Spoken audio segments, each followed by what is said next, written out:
Hola, ¿qué tal? ¿Cómo están? Bienvenidos a Tener en Pocos Minutos.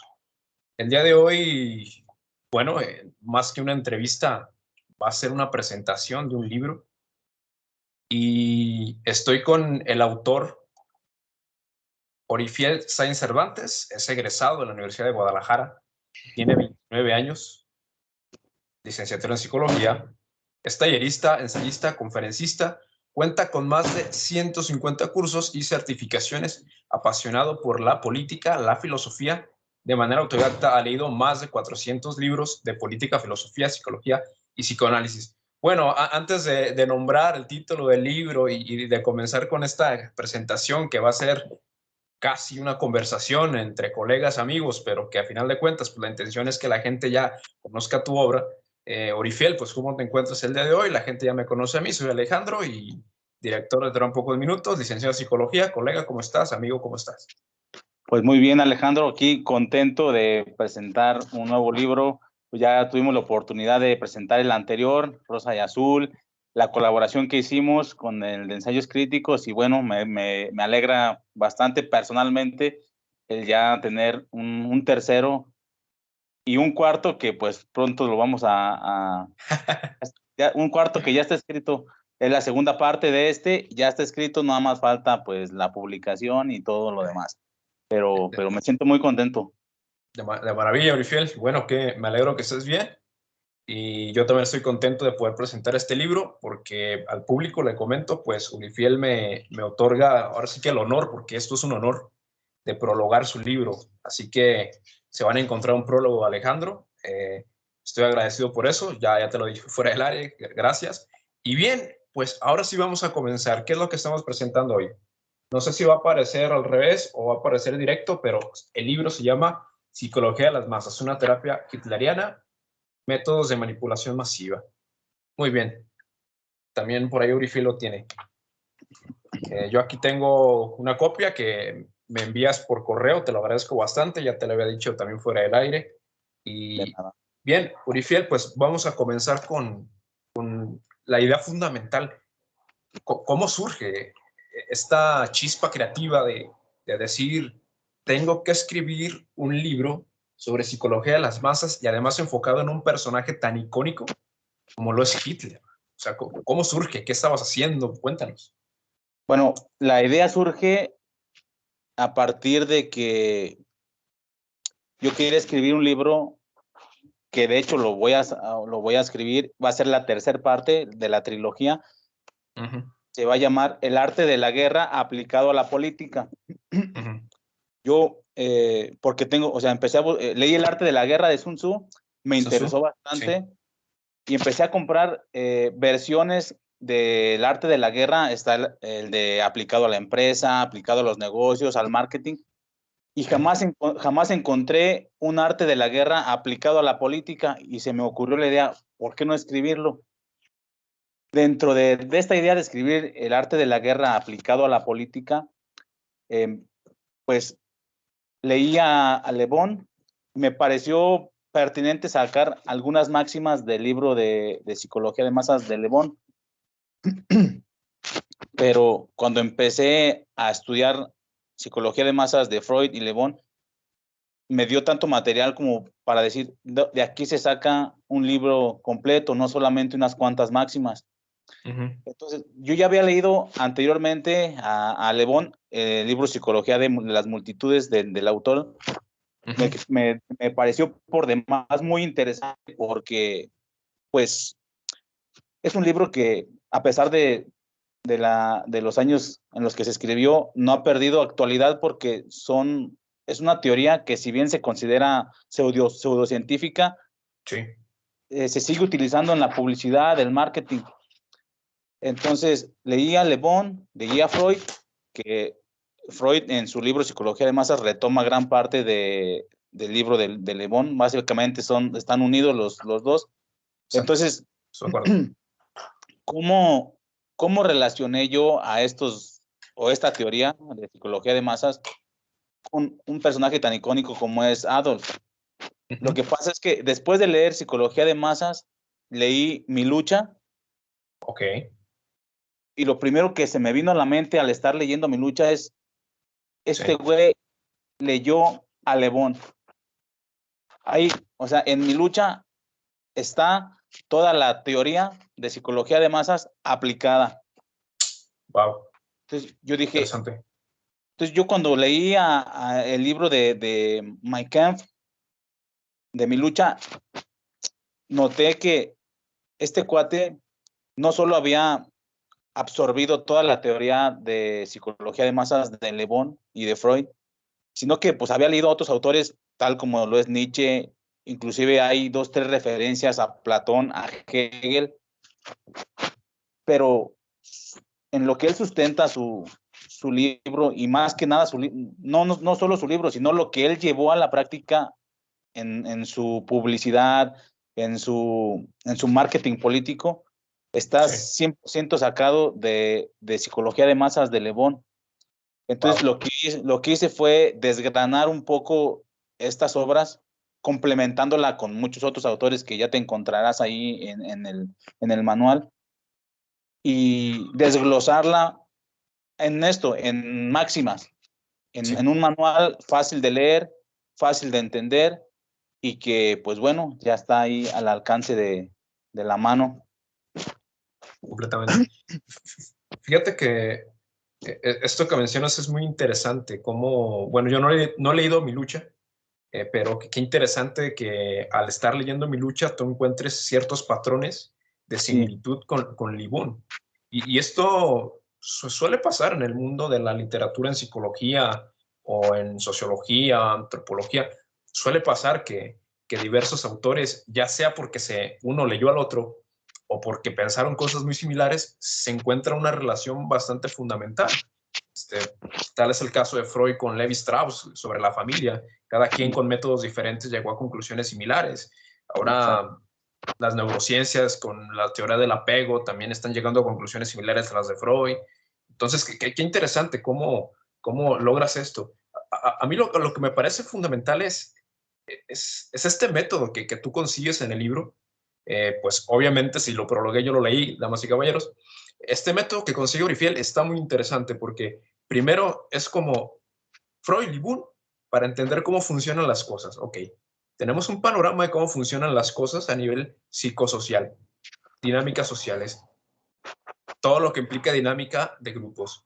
Freudiana, que el alma colectiva, que el ser humano es un ser gregario, etcétera, etcétera. El contagio, todo eso.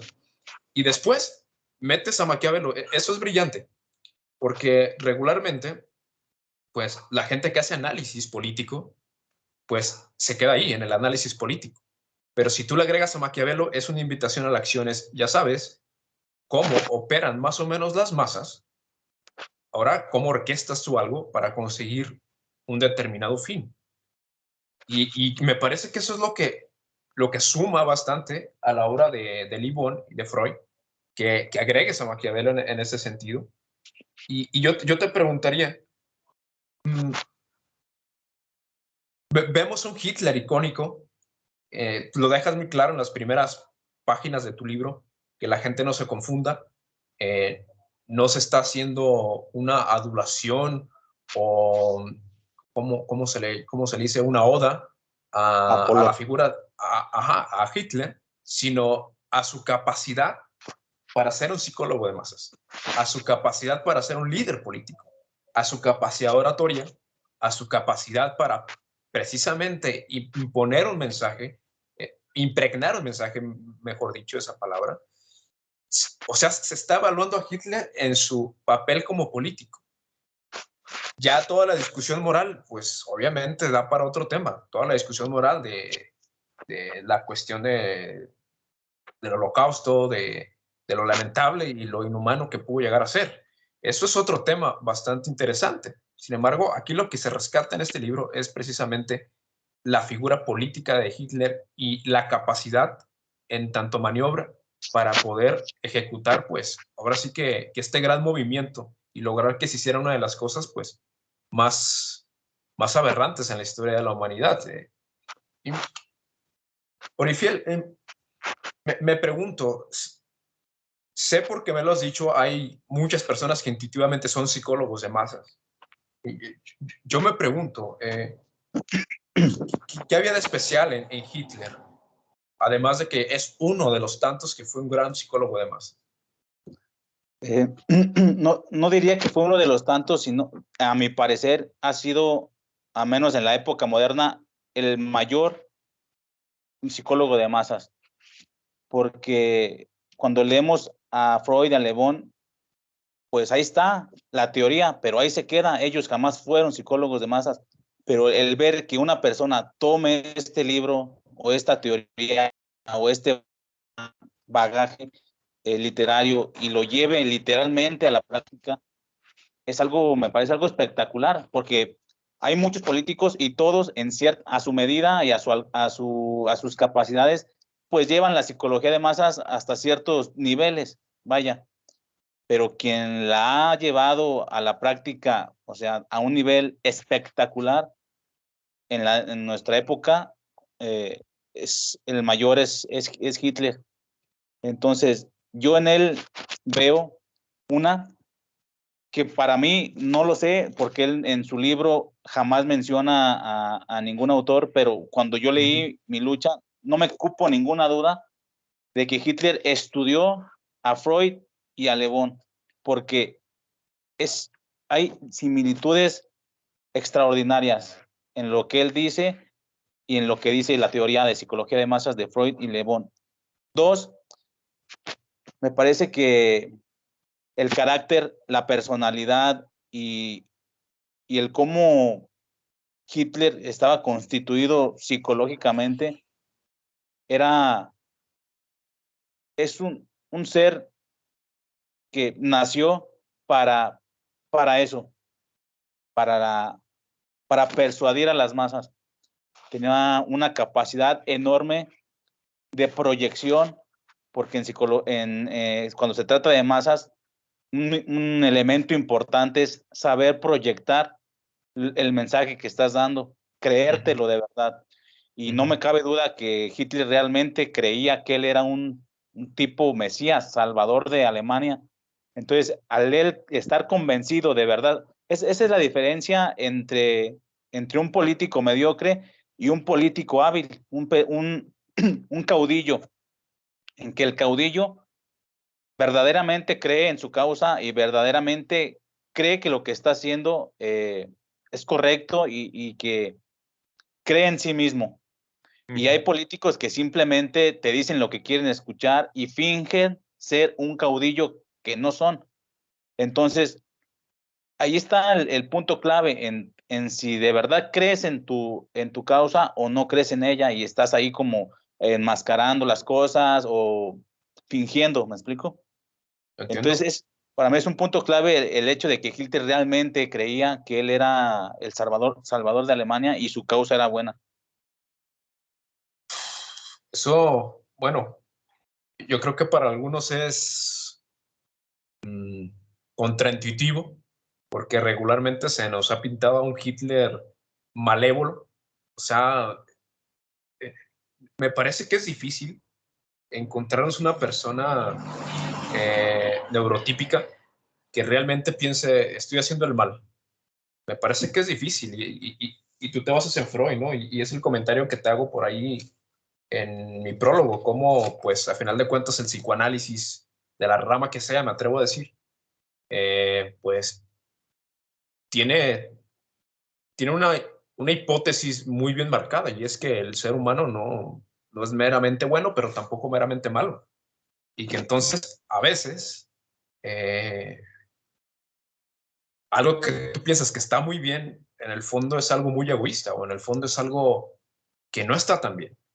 Y que debemos de hacer autocrítica con respecto a nuestros deseos, a nuestros intereses, que es básicamente lo que dice Peterson, es el comentario que tengo, cómo Peterson trae esa discusión de nuevo, ¿no? La discusión del bien y el mal, cómo el bien y el mal nos aparece turbio, pues en el sentido en el que hay cosas en el inconsciente que siguen operando y de pronto sí podemos tener a un Hitler que se sintiera Salvador, Mesías y que pensara esto es lo correcto. Sí lo podemos tener. Y ¿ibas a comentar algo? Sí, ahí en este aspecto yo creo que no existe bien y mal como tal, sino más bien juicios de valor o comportamientos moralmente cuestionables, porque la moral es algo meramente subjetivo, el bien y el mal son cosas abstractas, son conceptos que, que son muy variables, muy subjetivos y que cambian según el tiempo, según el espacio, según la geografía y según la cultura. Entonces, en el caso específico de Hitler, no creo que haya sido ni más malo ni más bueno que algunos otros personajes que, por ejemplo, que idolatramos. Por ejemplo, sin miedo a decirlo, mi ídolo es Alejandro Magno, Okay. por su visión, por su liderazgo, por sus capacidades, porque era un hombre adelantado a su época, pero tampoco descarto, o sea, tampoco dejo de ver que fue un tirano, que quemó, o sea, que por capricho quemó una ciudad llena de gente inocente, mujeres, niños, que era un sanguinario, como muchos de los líderes, Napoleón Bonaparte, Stalin, o sea, hay muchos líderes políticos que han hecho exactamente o casi lo mismo que hizo Hitler. O sea, ¿por qué es más bueno Estados Unidos con sus dos bombas en Japón? Siempre, o sea, aquí lo que sucede detrás de la figura de Hitler es que la historia la cuentan los ganadores. Entonces, ¿qué hubiera pasado si Hitler hubiera ganado la guerra? ¿Qué historia estaríamos creyendo? Entonces, una demonización, una satanización tras la figura de un político, de un Sí. caudillo que pues se equivocó y sí, 60 años después hacemos un juicio moral y hacemos una crítica de que, oh, lo que este sujeto estaba haciendo está mal. Pero recordemos o pongámonos en contexto en aquel tiempo que no solamente fue Hitler, o sea, lo apoyaba, si no es que todo, la mayoría del pueblo alemán.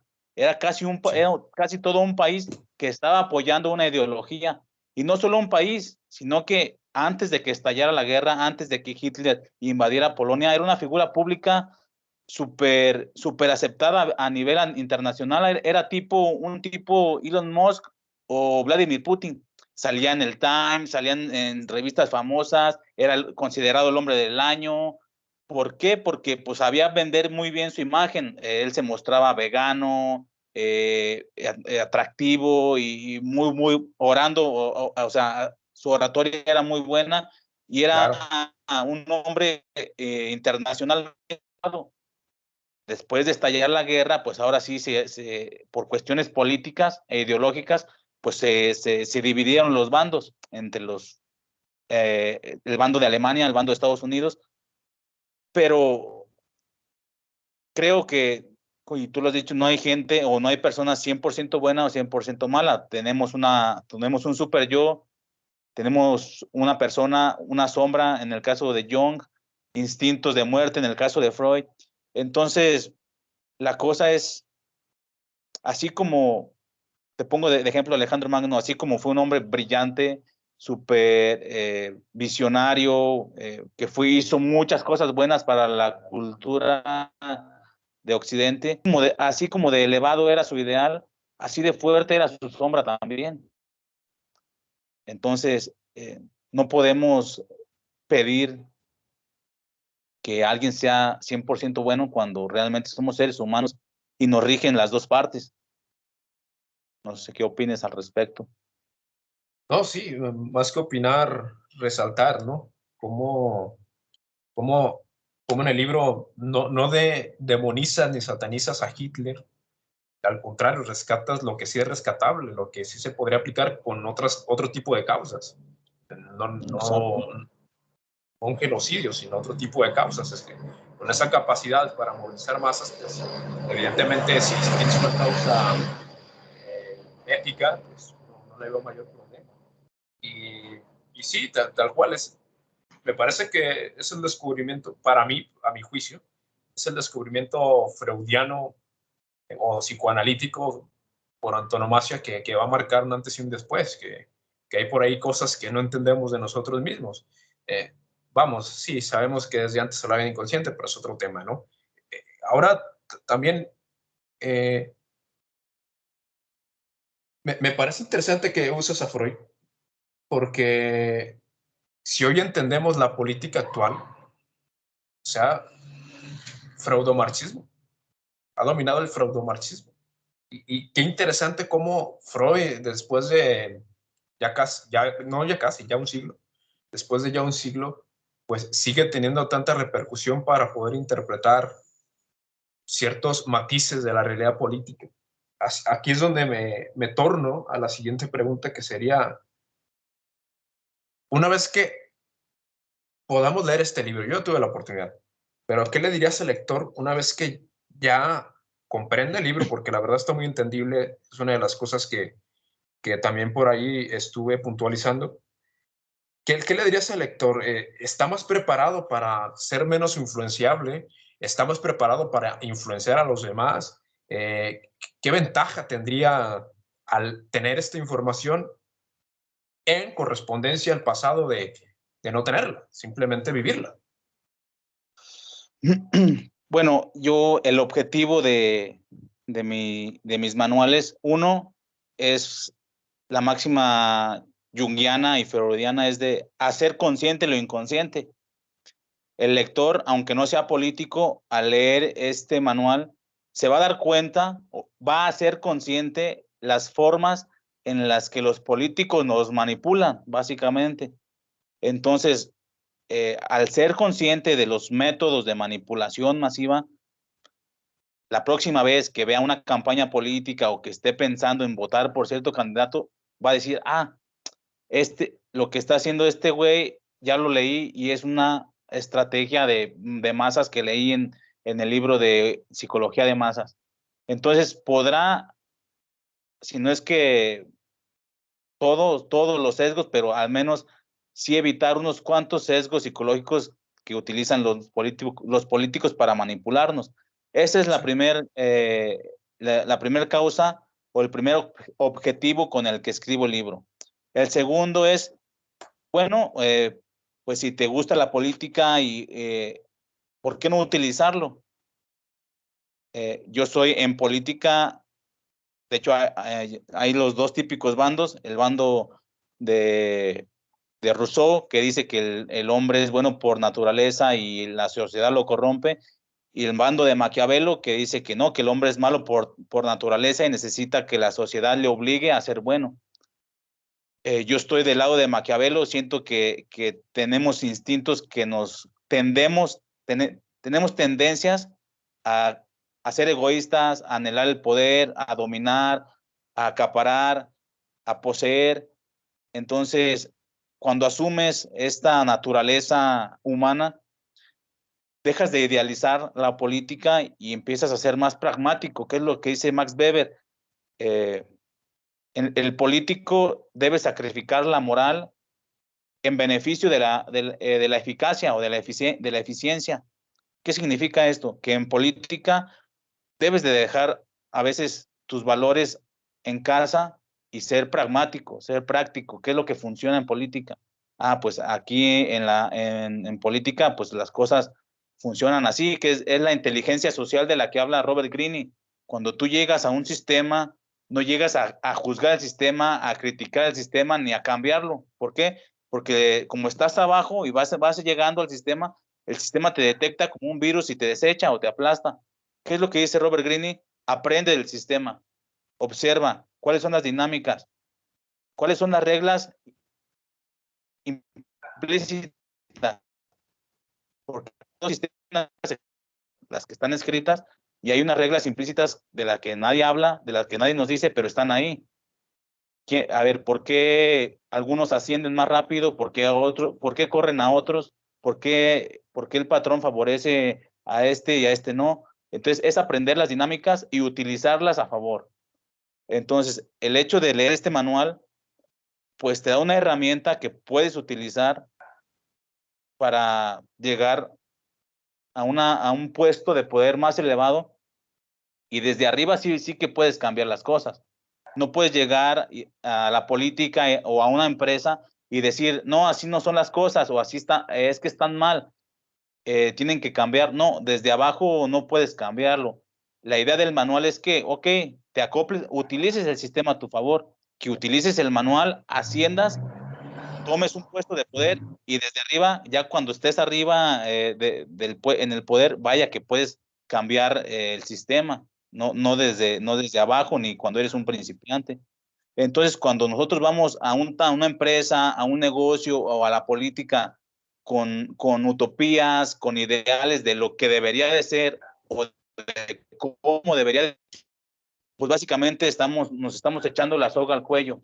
Pues es ir con una manera, con un ojo analítico a observar, a ver cómo funciona el sistema y utilizarlo para subir, para escalonar.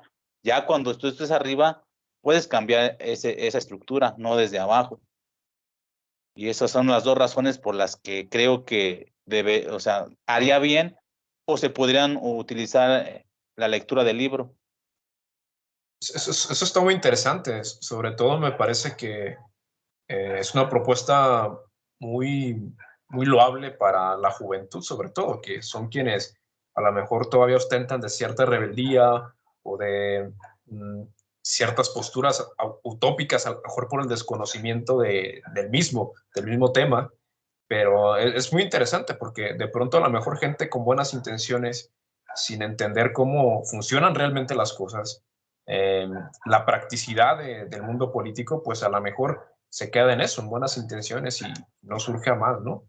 Y qué interesante lo que mencionas, cómo utilizar de nuevo a Le Bon, a Freud, para tener un ojo analítico, ver las normas escritas y las normas no escritas. Que yo me atrevería a decir aventuradamente, no sé lo que piensas, ahora tú eres el presentador, no es mi espacio, no estoy para hablar ahora yo, pero no sé lo que tú pienses, pero me atrevo a decir que incluso las normas implícitas son las que van determinando ciertas cosas importantes, que vamos a ponerlo así, alguien puede ser quizás el candidato idóneo para un puesto, porque tiene la técnica, porque tiene la habilidad, porque se lo ha ganado, pero a lo mejor tiene un roce muy fuerte con la persona que va a poner al candidato ahí. Entonces, la persona al no sentirse, al no sentirse en conmulgación, en comunión con esa otra persona, pues dice, qué terrible que esta persona vaya a ascender porque le voy a dar poder a alguien que lo considera un enemigo. Yo te preguntaría, así a nivel muy práctico, así para la audiencia, ¿cómo identificar esas normas implícitas? Las explícitas, pues basta con que leamos el contrato de trabajo, ¿no? Basta con que leamos la normativa del partido tal, basta con que leamos las normativas electorales, las normativas del INE acá en México, basta con que leamos, ¿no? Esas son las reglas oficiales, ¿no? Pero las fácticas, las que no se ven, ¿qué recomendación práctica le darías a las personas? Pues yo pienso que lo más recomendable o lo más aplicable es que no lleguen a un lugar. Estamos hablando de dinámicas de grupos. Entonces, a todo grupo al que asista, ya sea una reunión de amigos, una fiesta familiar, una reunión de negocios, entres a trabajar a una empresa o entres directamente a trabajar en la política, lo que debes de tomar al principio es un rol pasivo. No debes llegar activo o proponiendo cosas o mostrando tus habilidades, porque eso te sabotea. Entonces, lo primero que aconsejo es, a donde llegues, toma un rol pasivo y analítico y observa qué es lo que hablan los demás, qué es lo que la gente dice, qué es lo que cuáles son las creencias del grupo, cuáles son las ideas fundamentales o mayoritarias en el grupo. Entonces, una vez que tienes identificadas las normas implícitas, cómo es que funciona dentro de, supongamos, estamos en una empresa y como tú lo mencionas, a lo mejor la persona que tiene las capacidades técnicas superiores tal vez está en un puesto muy inferior. ¿Por qué? Porque no tiene habilidades sociales o habilidades de manejo de grupo. Tal vez el que esté en un puesto de liderazgo sea una persona que trata muy bien al jefe, que es empático, que habla, que convive muy bien con las otras personas, vaya. Entonces, es observar qué es lo que hacen los que están en el poder, ¿Qué es lo que hacen los que ascienden al poder? ¿Qué es lo que hacen los que están abajo? ¿Qué es lo que hacen los que se van o a los que desechan? Para que aprendas de esto, para que si empieces a notar patrones y tú digas, bueno, aquí noté un patrón de a estos, ya van 3 personas que desechan o que corren, pues por X situación, yo no lo hago.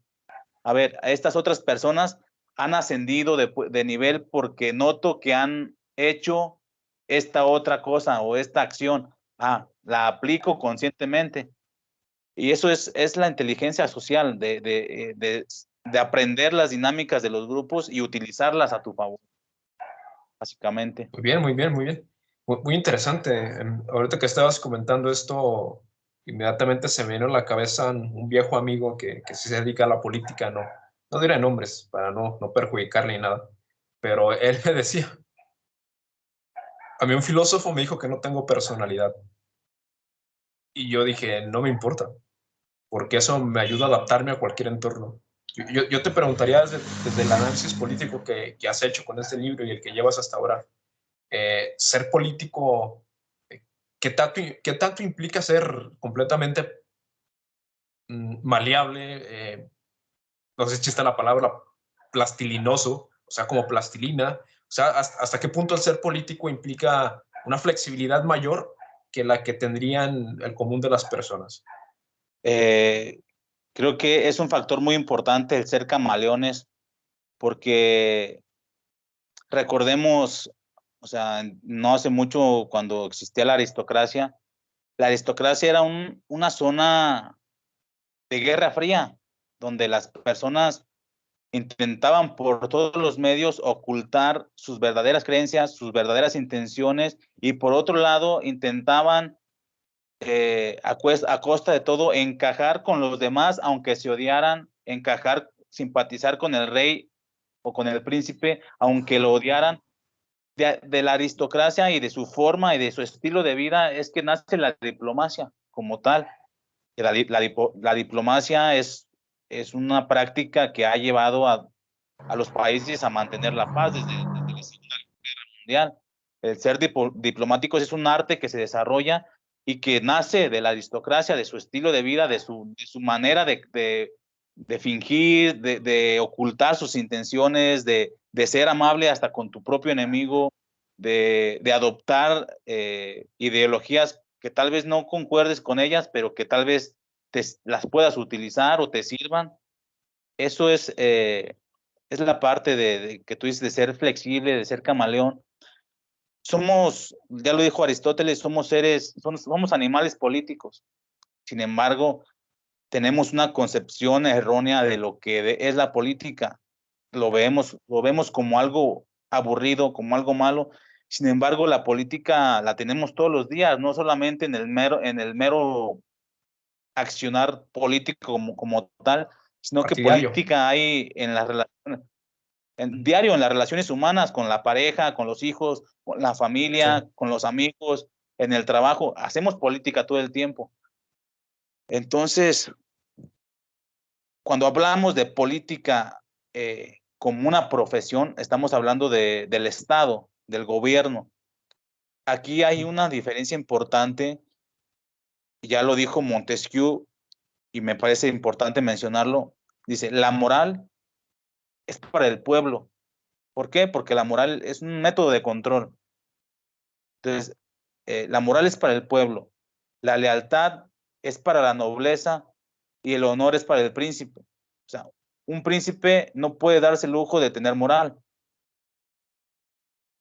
porque debe de ser 100% pragmático. El valor que debe de regir al príncipe, en este caso al político, es la lealtad y el honor, porque es algo, la moral y la política es algo que no se puede, al menos hasta hoy, llevar conjuntamente, porque cuando vamos al Estado, que es el representante de los instintos, o sea, ya lo dijo Freud, el Estado está cargado del instinto de muerte, el Estado posee el monopolio de la violencia.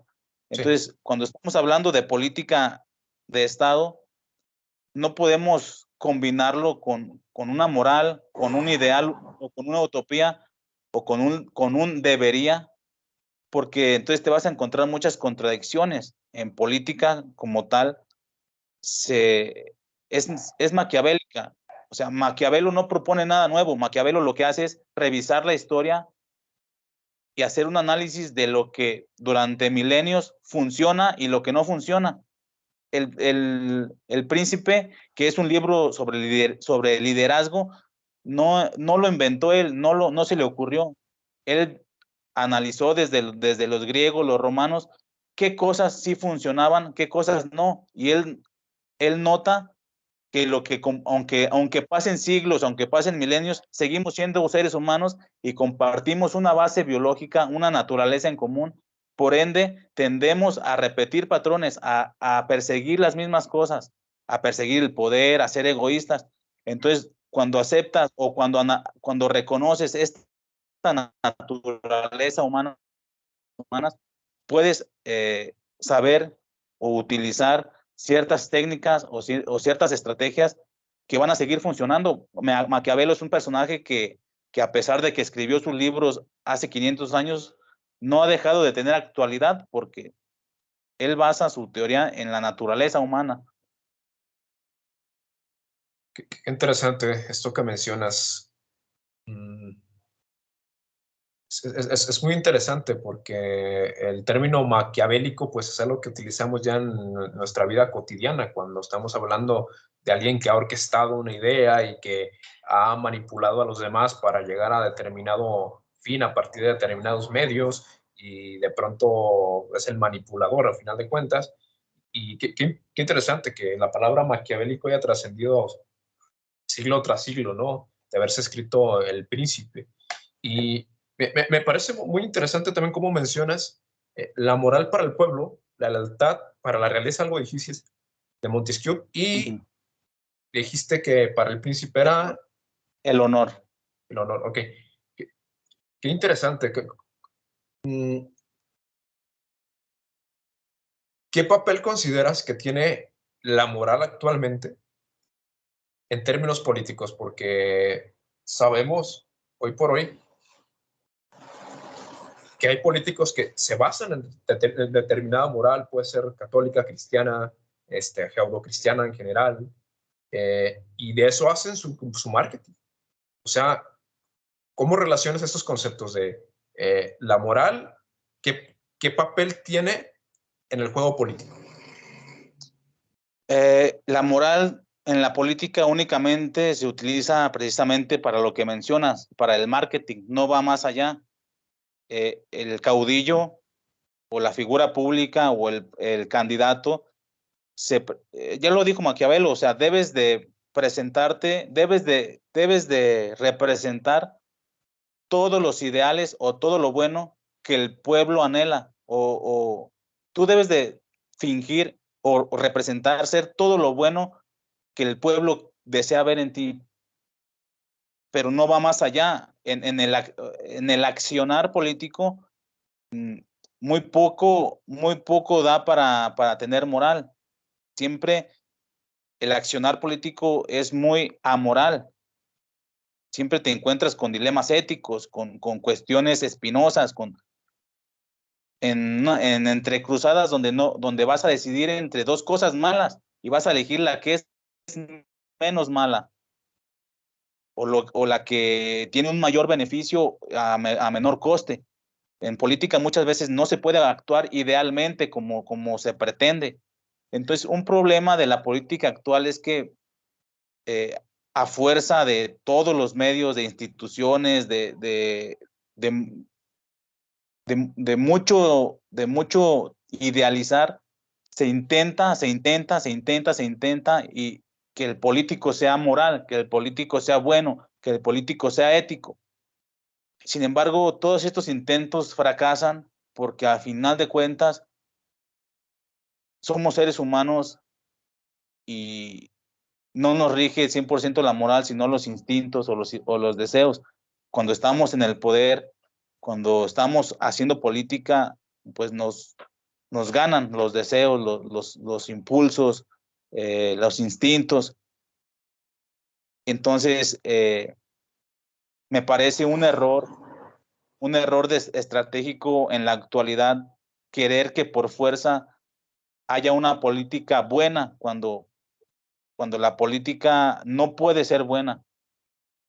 Entonces, si dejáramos de buscar utopías, si dejáramos de idealizar y fuéramos más pragmáticos, aceptáramos, es la parte de, o sea, creo que estamos en una fase de negación.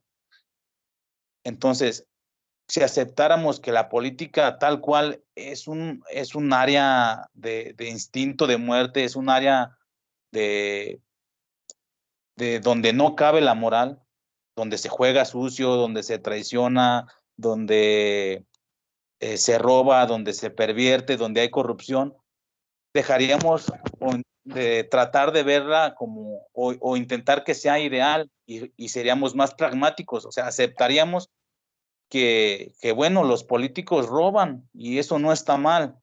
Lo que está mal es pretender que no roben y pretender que sean buenos cuando eso no es posible. Lo menciono aquí en el libro, en alguna parte del libro menciono ya que pongo este ejemplo. Si nosotros pusiéramos a un Jesucristo o a un Buda como presidentes de una nación, mandarían a la nación a la quiebra, porque ellos son profetas, ellos no son políticos.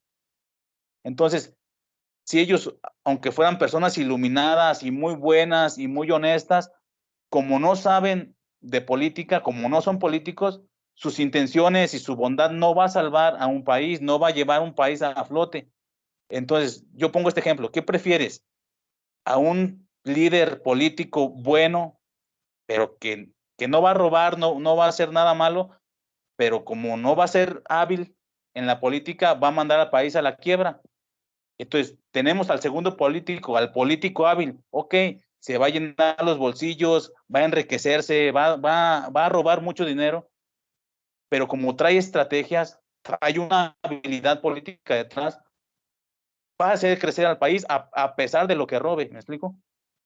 ¿Por qué? Porque va a generar comercio, alianzas, estrategias que funcionen para que el país crezca, aunque robe, aunque haga cosas malas. Entonces, si aceptáramos esta parte de decir, bueno, todos los que estén ahí van a robar, bueno, al menos ponemos a uno que sea hábil. Suena muy interesante. Y pues quizás alguien lo tilde de pesimista, yo diría que es realista. Y a mí me hace clic bastante esta idea, y con esto vamos cerrando, Richel, si me permites.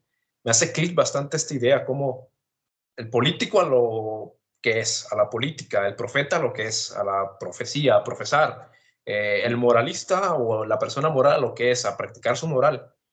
Porque si alguien pretende salirse de su estructura, de la forma en donde se opera bien, las cosas pueden ir mal a nivel macro. Eso es fundamental, ¿eh? Es increíble porque sí, de pronto hay personas que creen que alguien que, que no sabe de política, pero que en otra área es bueno, si entra ahí va a cambiar las cosas literalmente y puede ser brutal el efecto, puede ser, digo. Entonces, me gustaría que cerráramos con una invitación primero mía al público a que lean tu libro, la verdad está muy bueno. Yo pronostico que apenas lo lean 2, 3 personas más, se va a vender mucho, la verdad lo pronostico porque lo escribiste muy bien, en serio. Creo que aplicas un poco de psicología a las masas para este libro, lo dejas claro, conciso, utilizas colores llamativos, utilizas a Hitler, entonces creo que es autorreferencial esa parte, entonces sí se va a vender ese libro. Y ya yo me doy con que digan, ay, en el prólogo está Alejandro. Bueno, la invitación es el público a que consigan este libro. A continuación, Orifel les va a decir cómo conseguirlo. Y pues te agradezco por haberme pensado para prologar tu libro y también para esta primera presentación. Gracias, Orifiel. Y la invitación es tuya ahora para el público. Pues muchas gracias a ti, antes que nada. Qué mejor persona para escribir un prólogo de psicología de masas que otro psicólogo. Y entonces para mí pues es un honor que hayas aceptado escribir el prólogo y pues invitar a la gente a que lea este libro sin sin prejuicio, que dejen el prejuicio a un lado y que lo lean de una manera objetiva, se van a llevar una sorpresa, porque si empezamos con juicios de valor antes de, o sea, si decimos, es que habla de Hitler o trae la esvástica, es una apología a Hitler, no hay que leerlo. O sea, siempre hay que ir con ojo crítico, siendo objetivos. Los invito a leerlo sin prejuicios para que se lleven una sorpresa. Está muy bueno el libro. No hago apología a Hitler, simplemente resalto sus habilidades como político, sus habilidades como líder. No apoyo lo que hizo, pero, o sea, siendo objetivo, siendo crítico, tenía muy buenas habilidades, eso hay que reconocerlo, era un muy buen orador. Y pues dejar en claro, mencionar de nuevo que no existe política buena hablando moralmente buena, sino que la buena política es la política que funciona, la política eficaz. Mis 3 manuales, mi trilogía, comenzando por esta, son manuales para hacer política eficaz. Es este primero, Psicología de Masas. El segundo ya está escrito. Permíteme adelantar su nombre para que lo esperen. El segundo es El Nuevo Príncipe, política maquiavélica aplicada en la época contemporánea, donde pues retomo la obra de Maquiavelo y la llevo a un plano contemporáneo. Y pues nada, agradecerles a ti, al público, su tiempo, y ojalá tengan la oportunidad de leerme. Claro, vamos a poner tu link, si te parece. Está en Amazon, ¿no? Vamos a poner el link Sí. para que puedan ingresar y ahí pues puedan pedirlo, ¿sí, no? Sí, si quieren recibirlo de manera personalizada con un autógrafo y un separador personalizado, le podemos pasar mi contacto de WhatsApp Sí. a los que sean de México, y por si son de algún país fuera de México, está la liga en Amazon, ahí se las dejamos también. Ok, vamos a dejar un contacto tuyo y vamos a dejar la liga de Amazon, ¿vale? Bueno, Orifiel, pues qué gusto esta presentación. Vale. Y seguimos en contacto. Gracias al público que estuvo presente. Hasta el próximo video. Que estén bien. Hasta. Bye.